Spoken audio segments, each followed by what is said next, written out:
All right.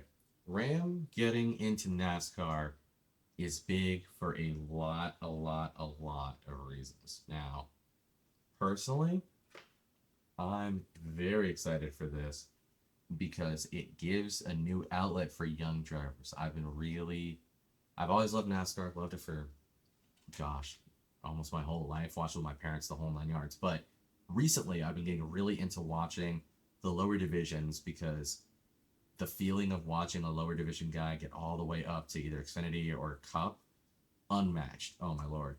But in the past, I'd say 2, 3, 4 years, you haven't been able to get as many guys make that leap because the talent in NASCAR at the Cup level is so high, and the guys there are already so young. Now we still do get movements, yes, like your Ty Gibbs. Um, Ty Gibbs is one that immediately pops in my mind as someone who I know was touted, but Gregson as well. Um, but you don't get as much movement now, especially because even if you look at the teams now, there's no real development pipeline. Toyota's locked up tight, got one seat, maybe if Legacy starts making moves. Ford, I mean, their collapse, frankly, Ram hopefully should help protect. And Chevy, again, has a lot of young talent or existing talent that is unlikely to move. So bringing in a new OEM means that there's going to be a new tier of guys. We're probably going to get one of those third level Ford, Chevy, or Toyota teams that realizes, hey, we're going to be third in line for development anyways. Let's jump ship and see if we can make something shake. I don't know who it would be, but what it did make me think about is what if they didn't go that route? Now, considering charters right now are going for like 20 to 25 million, it's unlikely that Ram decides that they want to make a $50 million investment to NASCAR before you even have anything else beyond just the charter. But let's say in this hypothetical world we're working on, they did. So they want to go to Cup. We know that 2027. We know they're going to have a team in truck in 2026. Now, what I think is going to happen, and this is a bit of projection work, is they use this team in 2026 to get a better feel for the engine development and give themselves a driver pairing to leap into. So, for the sake of this hypothetical, we're going to say that Ram buys out one of the two-car teams in truck or outsources, however, to get two cars in a truck. They use that to get the engine development working, work all the initial kinks out, and then they're going to springboard into a cup team with two cars. We're not going to go more than that. We'll just do two cars because they need it for development. Having one car is a terrible way for developing a burgeoning team. So for the sake of this conversation, we're going to have the Rick Ware number 51 and JTG give up their 47 because I don't want to pick and choose from a team that already has three charters or has two and figure out why they're giving up to go down to one. So we're going to say in this hypothetical that the two solo car operations, they give up their charters. Um, and just for the sake of this hypothetical, so I don't get confused, we'll say the cup team numbers will be the 63 and the 64. So numbers that I have literally never seen on a NASCAR. So I don't think I'll be confused. Now, on the truck side in 2026, because the whole idea is you're building something. 2026, you're going to get two guys in that, depending on who you bring in, maybe they both make the jump up to cup with you, maybe only one. Maybe you still bring in two guys that you feel are great, but you only jump one to cup, keep the other in truck for, a myriad of reasons. But with the truck team, you are going to need a star. And I don't mean a star in the Chase Elliott, Kyle Larson vibe. I mean more, you need a young talent that can get you fans and has the potential for stardom. You need a young star here where you want the guy to have all the potential in the world and for you to genuinely believe that if you jump him to Cup in 2027, he has a shot to race for top fives, top tens. He can make you exciting because you're going to be coming in with none of that buzz. You need something to get you that. Now, my shout for that driver is Caden Honeycutt. Caden Honeycutt, he has only really been racing in trucks for 4 years. The first two are really part time. He was doing 2023 is 9, 2022 it's 2022, sorry, it's 9, and 2023 is 11. And he did race around in ARCA. But what I want to focus on is this part here. 14 races in 2023 with Nice. He had 2 top 5s, 6 top 10s. 2025, he's 2 top 5s, but 9 top 10s. And every race, you have felt him in it. There's been a couple where he has been racing in the top 5, and he's pushing Heim, Riggs, Chandler Smith, whoever's up front at the point. He's pushing them. And that has brought him, I mean, I want to say into the national conscious, but how many people are watching the Truck Series? But you get what I mean, where he has been pushed to the forefront by doing those type of things. And he's one of the few guys in the Truck Series right now that are very good that don't have a very tight connection with an OEM. Like Ankrum is technically an option, but he's been driving with them for a while. The Spire Motorsports, you know, they've been basically farming their stuff out, but Caruth, he's gonna stay with Hendrick. They've been sponsoring his ride for a while. I don't think he makes a jump. On the Ford side, Lane Riggs and Chandler Smith have to believe they can jump one of the guys in front row right now if they really push. And then on the Toyota side, you kind of believe that all these guys will sit tight for now, especially like Corey Heim. You feel confident he's going to be their one. Brandon Jones doesn't seem to be making the leap, so I don't think you worry about him. Swalwich has actually be good. Same with Lawless, Gio, rookie, Tanner Gray, pretty young. So you're not too worried about that. So I think for your rookie star, you bring in Katie Honeycutt. I don't want to go to Xfinity. Because we've seen that the trucks are closer to the NASCAR Cup cars with Hocevar's development, and I'd rather kind of come from that angle because it seems to be working. We'll see if it's just Hocevar or if it's others down the line. But regardless, one seat's going to go to Caden Honeycutt. Now, the next question is, who else do we go with? And this is where it gets a bit tricky. So if you're gonna, in this hypothetical world, Ram is jumping in after spending $50 million, probably spending another like 5 or 6 on facilities. They're probably spending another like 4 or 5 to buy out the chassis from Rick Ware and JTG. I don't know how much truck chassis go for, but I assume grand scheme probably in the at least $1 million, right? If you're buying, 4 different types of chassis and then twice over for 2 teams, I imagine the chassis don't just, go for 50K. I imagine they go for closer to 100. So around $1 million. Let's just say it's around $1 million. But regardless, that investment level has put you at about 60, 70 million. You're still going to need sponsorship. We haven't even touched that. And Caden Honeycutt, while he's cool, I'm relatively confident one of the issues you have with him is he doesn't really come with his own sponsorship. He's been rocking with whatever Nice has provided him, which is fine. That's okay. We like that actually because that means you got talent, but that does mean that you're a bit at a loss for sponsorship dollars, and that's something you're going to need.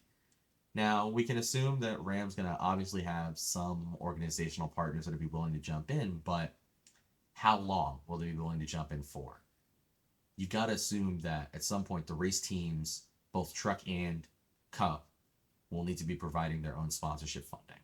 So we can get the ball rolling with that by using our second driver's seat to pick up somebody like a Brandon Jones. Brandon Jones, honestly, I could talk about his talent. I don't think he's got a lot. That doesn't really matter, though. The point is, if you can't see by these pictures, he's been sponsored by Menard across the board for everything. And you'll notice the number has changed. The sponsorship has not.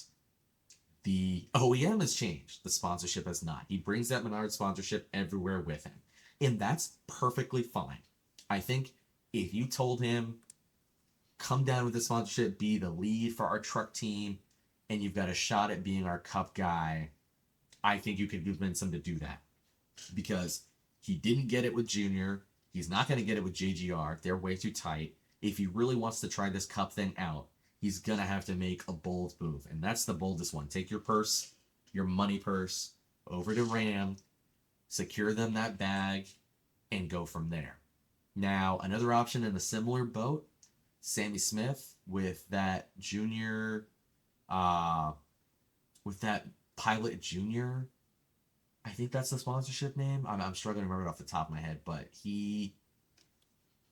his sponsorship is also pretty much secured. And again, he's another one where he originally jumped ship from JGR because I felt like he had no movement potential over there. He's doing okay in junior motorsports, not well enough that you think he's going to make the jump over Zilich and Kvapil. So the question then becomes, all right, if you're not going to make the jump that way, are you willing to slide over to Ram here to try to give us a sponsorship, and then we'll jump both you and Honeycutt up to Cup, or split it and have Honeycutt go up, or maybe Honeycutt needs one more year and Truck to really get it all together. We'll take you up. But regardless, I feel like those are two options that are really, really good from the lower division side.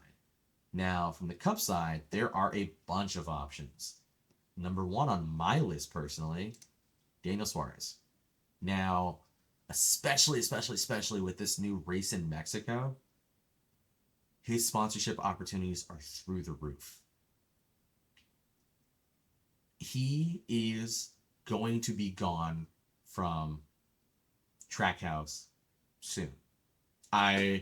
There's no way about it. Trackhouse you can't go up to 4 cars. We know that.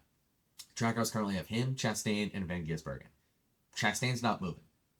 Chastain does not have enough pull, sponsorship-wise, to make the decision to leave Trackhouse. I don't know why he would leave Trackhouse considering he's a number 1, but regardless, he's not going to make moves. His whole thing for the longest of his career has been his struggle to get sponsorship going. I don't think that's changed enough for him to decide, I want out and I'll take my money elsewhere. Maybe now that he has Busch, but I think that he appreciates all that Trackhouse has done for him, and I think he wants to stick it out. Now, the other one, Van Gisbergen, while he is pretty horrible in the ovals so far, he's got like an average of like 30th or something on the ovals. It's rough. He's a road course ringer. This is very much similar to your Robbie Gordons and Marcus Ambrose of time forgotten, where they're not going to win on an oval. Well, Ambrose was pretty good, and Robbie was pretty solid on the oval, so he wasn't pissed. But they're not going to win you on an oval. But on the road course, they're going to dominate. And Van Gisbergen has demonstrated repeatedly he will dominate on the road courses. Barring special circumstances or a horrendous car, he will perform. And if you just get him kind of, honestly, it seems to be like an 85% of the way their car, he'll take it the rest of the way. So I don't think Trackhouse moves him, especially considering the funds, the attention, the notoriety he brings for them in the sport. I don't think he goes. And normally, that would be your argument to keep Suarez. Well, the Mexico race. He brings in all the Coke sponsorship. He brings in that diversity. He does, but they have a young man by the name of Connor Zilich, and he is too good for Xfinity. He feels too good for Xfinity. I think you can maybe keep him down there one more year, but I think that next year you keep him in there, he's going to be in like that Ty Gibbs, Noah Gragson territory where it's him or like one other guy to win the race, and that's it. And at some point, it's like, we have to move you up somewhere. Otherwise, somebody else will make that jump.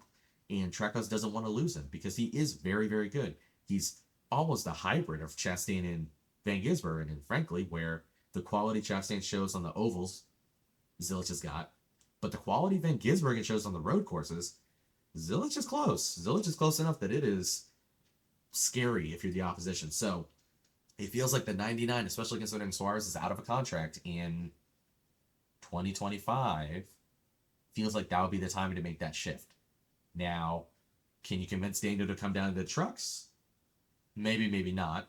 But I think if you say, hey, come down to the trucks for a year, bring your sponsorship, bring all that, and then we'll be taking you up to Cup with us. And especially considering Daniel has, in the Cup Series, he has 5 years with Trackhouse, but 2020 was with an absolute backmarker of a unit. 2019 is that Stuart Haas year.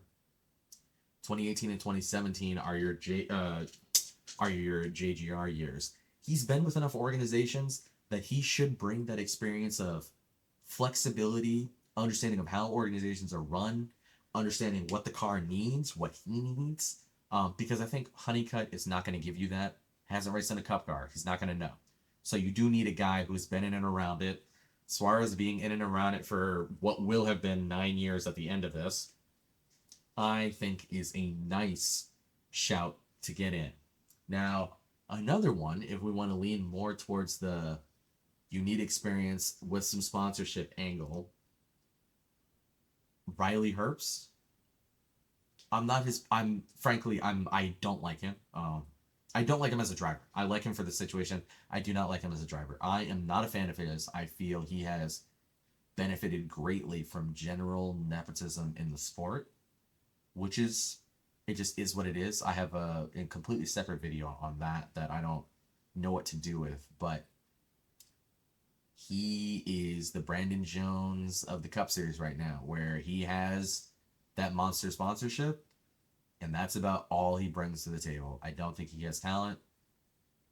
I think in the video I talked about how comparing him with any time he's been with a teammate in the Xfinity Series, you can just see he's not even on the quality level of guys like Cole Custer.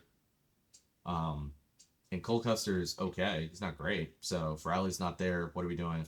But Riley, while he's contracted through 2025 and potentially has a long-term deal through 2026, Corey Heim is the reason I make this assumption, because Riley's racing in that number 35 for 2311. And at some point, Toyota's going to have to make a decision, because I don't think Legacy is the one that's going to make the move. I think Legacy is happy with where they are right now, especially when they're seeing the development out of Jones and John Hunter. JGR is going to move on from Denny Hamlin at some point. He is the oldest one with them right now. This is feeling like a Martin Truex Jr. situation where he's the oldest and you're like, okay, he's going to go at some point. Now, with Denny, you assume he's going to go, especially because with 2311, he owns part of that team. He can pull a Brad Keselowski and go race for himself. So either Danny's going to go to 2311, which means Riley Herbst got dropped, because I don't think they dropped Bubba and I don't think they dropped Reddick, or JGR decides we need to get Heim in this door before somebody else poaches him, and they give Denny the boot, which forces Denny to go to 2311. But either way, Riley Herbst is out. And the other option is obviously Riley gets dropped and then Heim gets brought into 2311, because he's already raced for them a couple times in that 67, 53, 54, something. He's raced with them a couple of times where you're like, oh, okay, cool. Like, they're probably grooming him to take Riley Herbst's seat. Especially because I don't think JGR lets him in the car immediately. I wonder if Tyler Reddick gets a look in and kind of maybe you move Hamlin down, Reddick up, and Heim gets to kind of sit there and learn. But regardless, Riley Herbst is the guy that has to go. He's got the sponsorship at least, so you're not worried about that. He does have some Cup experience. He does have a lot of Xfinity experience, and he does have a limited amount of truck experience. So he's got something. For me, Riley Herbst feels very much like the stopgap you use until you've got another driver on the market that you want to pick up. And let's talk about some of the other drivers that I think would do a better job. But maybe the situation doesn't feel as fluid for them, so I don't think their movements are going to be as likely. One of them, Austin Cindric. Everybody knows about the issues Penske have had in the IndyCar side. Now, that has me wondering, how long is Austin's tenure going to be? Because while in the Cup standings, it says he has 3 wins. That looks pretty good. You got to remember who his teammates are and where those wins were. Blaney, championship winner. Logano, 2-time championship winner. All in the time that Cindric has been their teammate. I don't know how many wins Blaney and Joey have had off the top of my head, but I do know that both of them have definitely gotten at least 2 wins in a couple of the seasons. So there is that. Now, Cindric, he does have 3 wins, but 2 of them, the one in 2022 and the one in 2025, are both at super speedways. That feels like a statistical anomaly, frankly. And the win in 2024 is where Ryan Blaney ran out of gas. So, yeah, that's a fuel mileage win for you. Congratulations. But your teammate led, God, I think Blaney led like 60 laps on that end and literally ran out of gas on the last or second to last lap. So,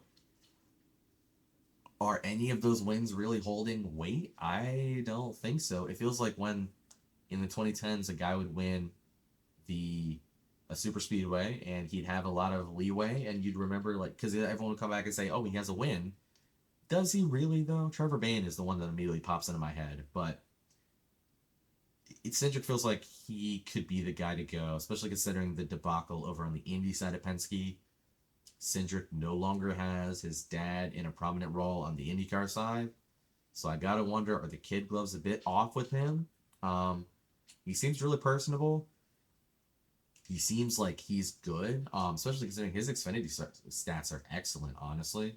I just feel like the cup jump was a bit too much for him. He just feels like a mediocre cup driver, which is okay. That's not the end of the world. A mediocre cup driver is still a top 20 driver in the stock car series in the world, basically.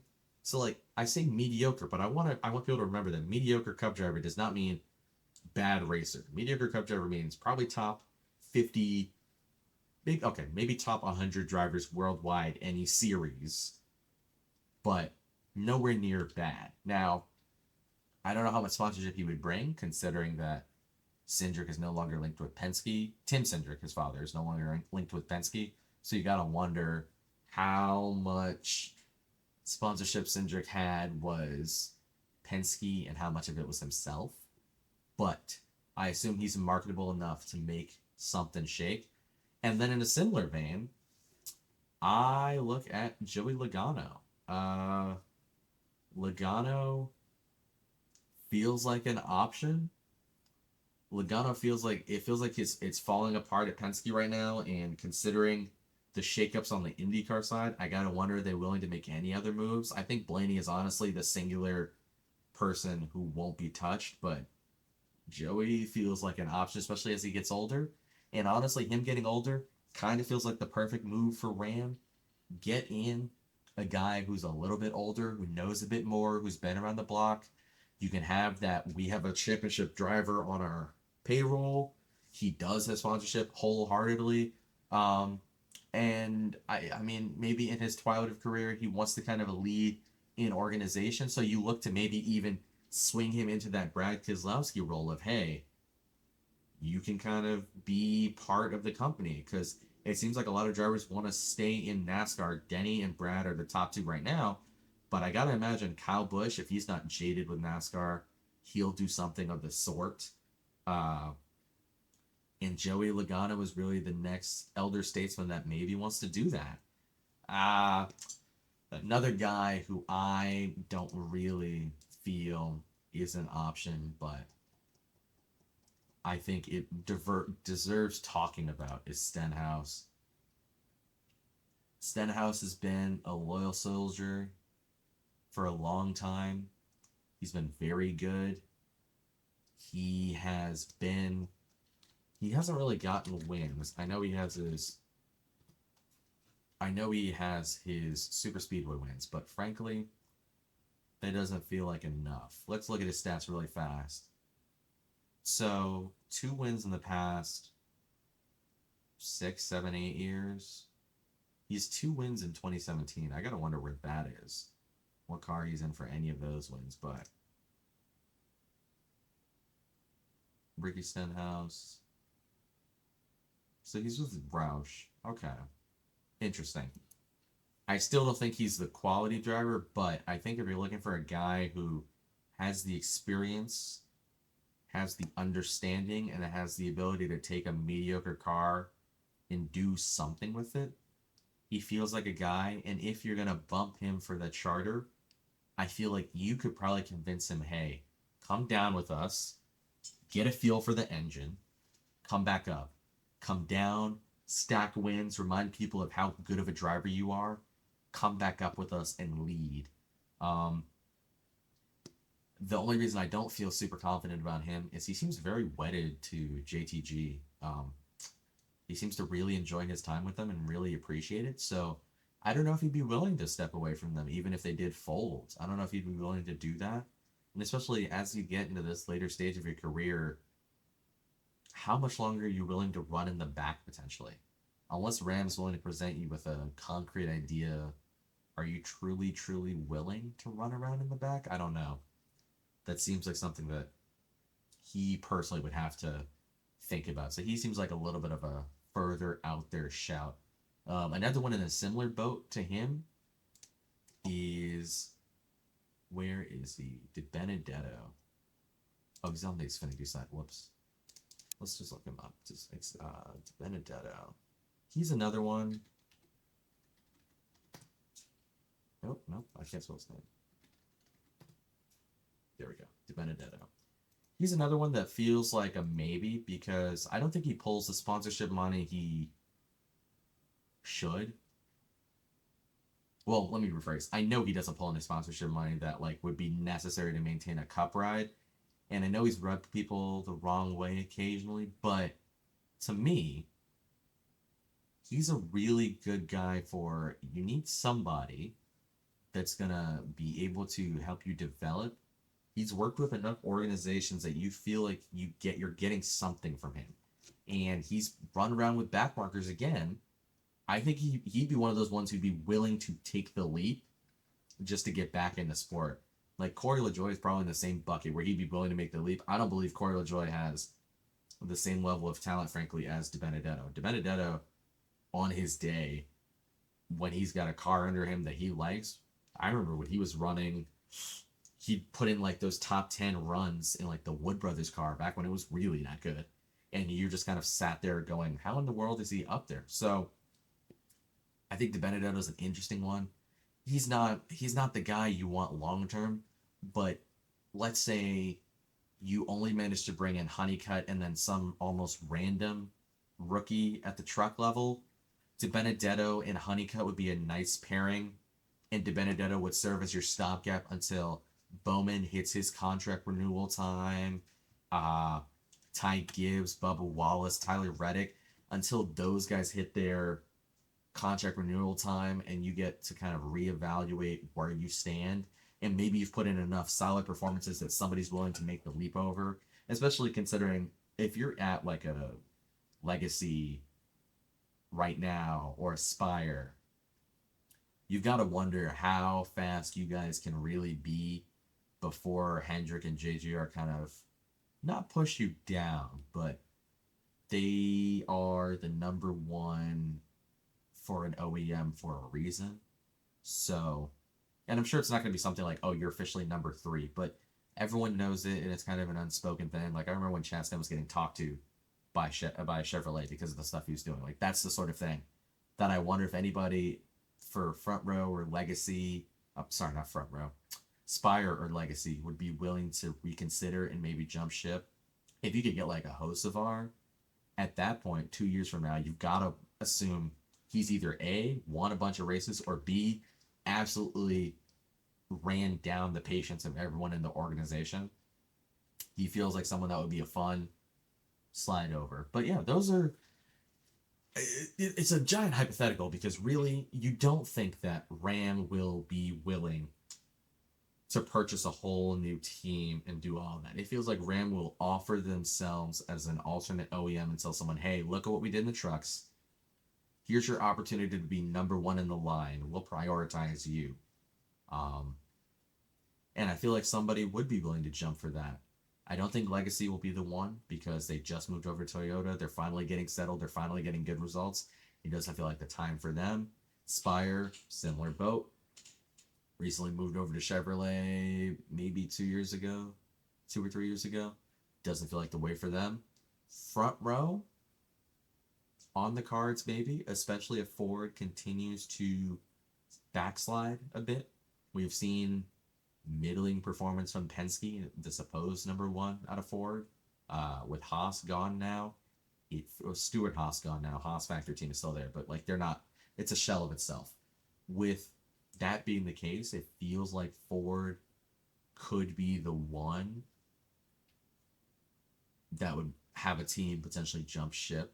Front Row feels like the one, especially with how good they've been able to get things going. they would be a team that has the facilities in place, recently purchased from Haas, has clearly the people talent to make this go, and they seem to have some of the racing talent. They're gonna have to wiggle some things around soon. Like I don't think Zane Smith is the guy. I don't think Todd Gilliland is the guy, but they've got pieces in place where an OEM comes in and prioritizes them. Suddenly they can make that leap, similar to a track house. But that's all I have to say on this situation. It's very hypothetical, very, very hypothetical, but I still think it's an interesting thing to consider because you got to kind of step into these hypothetical worlds to really consider the totality of what can go on in NASCAR.